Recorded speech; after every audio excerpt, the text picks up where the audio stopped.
In this video, I want to teach you how I preserve some of my chicken meat through the process of canning, or as we like to call it in Afrikaans, inlay.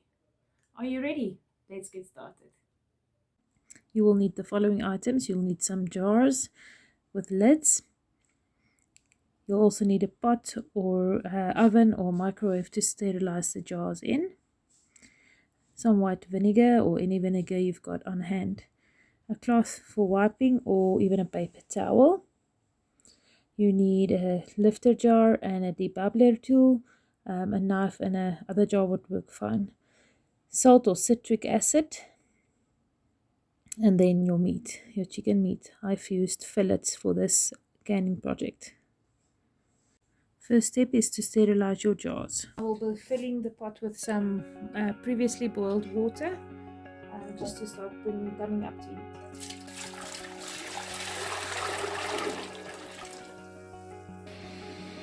Okay, so while I'm preparing my jars, I've got a kettle on in the back. I'm boiling us some new hot water that we'll use to fill the jars. So plain and basic is we will be doing a raw pack method. I'm not going to even cut this smaller because of the pressure canning. The fillets will completely shred inside. So I'm just going to pack this in. You can tilt it if you want to, just to do a bit more of a flat inserting. So just to show you, you can use your fingers if you do not like touching raw meat. You can use a spoon or you can use a knife or anything like that. So I think I'll be able to get 3 pieces in here. Let's see. Okay, so important is that we want to press this down as far as we can. This is too full. So the recommendations are that you do not higher than that little ring starting here. So I'm going to cut a piece of the smaller and then reinsert it.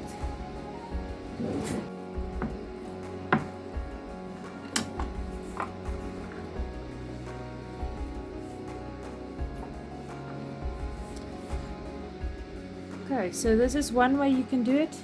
When you get into practice, you'll see it goes really fast. You'll just actually start pounding it in, just pressing it down.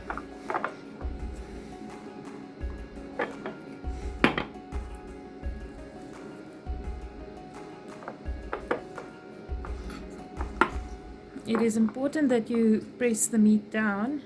The reason is you want to try and get a little bit as possible air in the bottle. If you have too much air, you might have a seal that will not keep.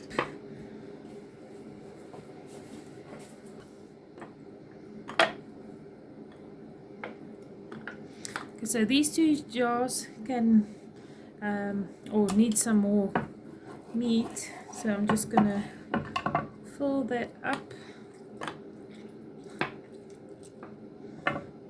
Okay. So you'll see with these 2 jars, it just touches that rim over there. I'm not too concerned that it's just touching it, because when you start the pressure cooking, it will shrink down a bit. Okay, so next up we need to add some salt. 1 teaspoon. You would need at least 1 teaspoon of salt. You can use a good quality salt.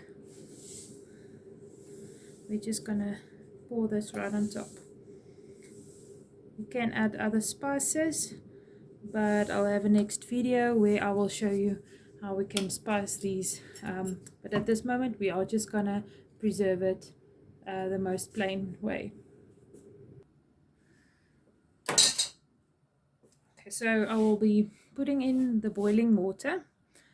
Just slowly pour it in until it's almost filled to the top.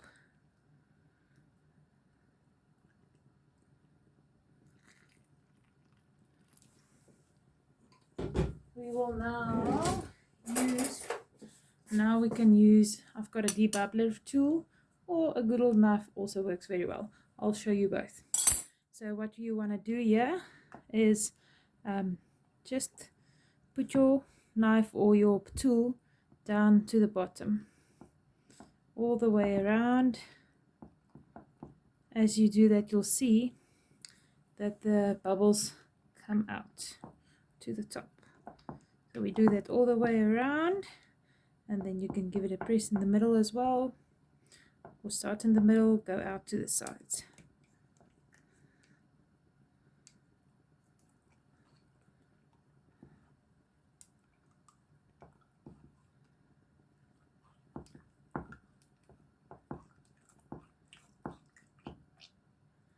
So with this one, you'll see that the liquid did go down quite a lot, so we'll top this up and then just also debubble it again.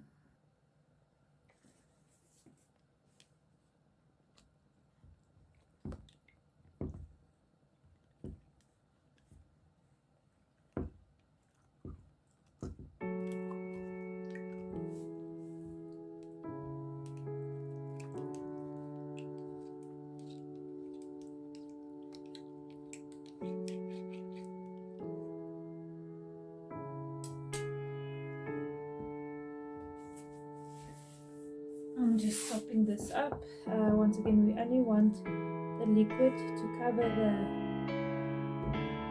your meat, or up to this rim just over there.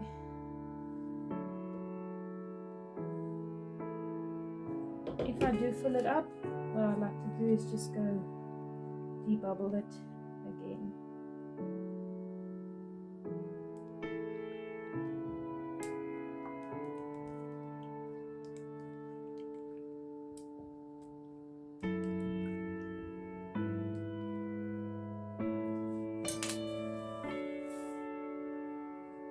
Okay, so these are a bit full, so I'm just going to take out some of the liquid so that we get level to that rim. I have done the canning where the liquid was full to the top. The seals worked out perfectly. The only problem is that it messes into the pressure canner, so it just makes some extra cleaning work. It basically spills over into the pot. I'm just gonna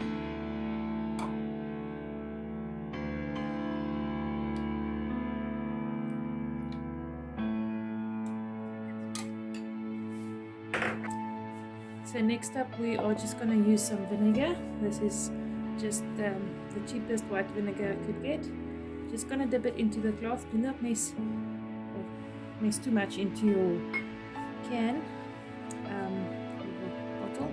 I'm just going to wipe off the edges with some vinegar. This will just remove any particles or any extra oil of the food to ensure that you've got a nice good clean. If you do not have vinegar, I have before just used plain old water and just making sure that the rim is clean, just wiping it off.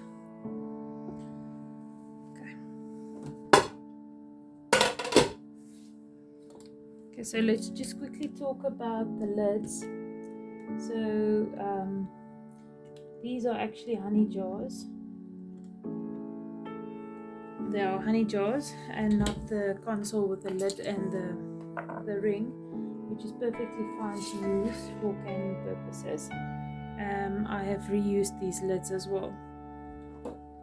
So important, we need to check the lids, and I have done so before I started the process, but always a good idea to double check it. This is a good lid, it's nice and clean. And then this one has a little bit of a mark there, but it's not damaged to the seal, so I'm happy with it. Check it that it doesn't have any rust marks or dents.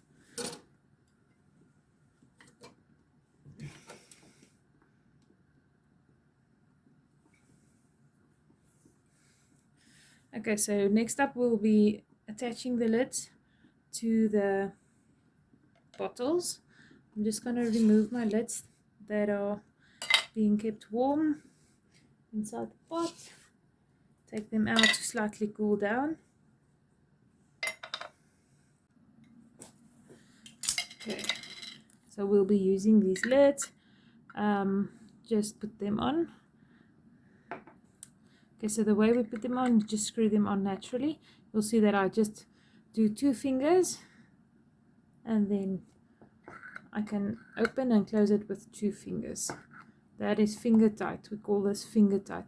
So if not like this, this is too tight. So just to loosen that, once again, finger tight. Sometimes what I'll do is I'll put the lid on, just press it down slightly and do it finger tight. Okay, so these are ready. They will now just sit here and wait for the water to boil. In the meanwhile, what I'll do is I'll take the vinegar that I used to wipe the rims and just throw that in my water. That helps to keep the pot clean if anything spills over. Okay, so I've filled my pressure cooker with about 1/3 of water, of previously boiled water. I will now insert my jars, which has the chicken in, using a jar lifter. If you don't have one, just make sure you've got something that protects your hands from the hot water. So obviously this pot is not full, so I'm just going to insert some empty jars just to keep the bottles from knocking over. So at this stage I'm happy with the level of the water. You'll see that the level of the water is right over there. On this process you do not need to cover the lid with the water, so this is more than enough.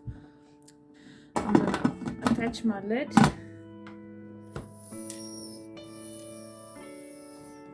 Make sure it's nicely locked. We're going to wait for the steam to come out here, and I'll show you once we know that this is ready. Then only will we attach this pressure valve to the top and start our timing. You'll see that the steam is now coming out quite strong. I don't know if you can better see it there, and you can hear it as well. So my heat on my gas stove is at about 1/3 of the heat that I can have. I will now attach my pressure valve and then start the timer. On the level for Johannesburg, South Africa, we will now time it for 75 minutes. You can check on the American Food Safety if you're in other countries on what pressure and what time you need to do this. These are smaller bottles that I'm doing, so that's why it's 75 minutes as well. If you did bigger jars, it would take a longer time. Now that it's jiggling, we can start our timer for 75 minutes.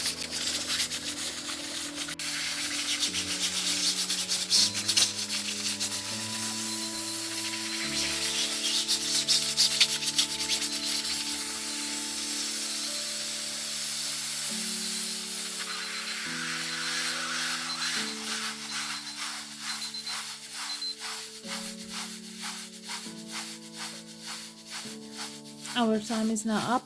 I've already switched off the stove. We will leave this to completely cool down. We will have to wait quite a bit, but I'm gonna leave this overnight tonight to cool down and then remove everything in the morning. Okay, my steam is completely let out, and I heard the seal popping. Careful, it's hot. So always open up the lids away from you.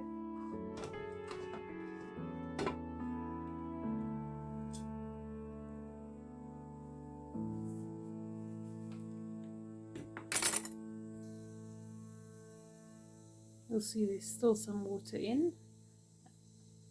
Okay, so it's the next morning. Everything has cooled down very well. You can now see the indent on the lids. A way to test the seals, you can, with time you'll see, you can almost spot it with your eye. So the little indent over there, and then when you press your finger there, you just press slightly. There is no sound or wobbling noise happening there. So I'm just going to test all of them to make sure that the seals have sealed properly. I am now just going to give them a wipe because they're a bit murky and a bit weird from the water, and then I'm going to label them. So once we've wiped this down, we will just put a nice label on it, just stating clearly what's inside, when it was scanned, and anything else that you want to add. Like I just added plain so that I know I can add any type of spice to this. If you are interested to see how I cook with this canned chicken meat, check out the video at the top. In the meanwhile, we would appreciate your thumbs up and your subscription.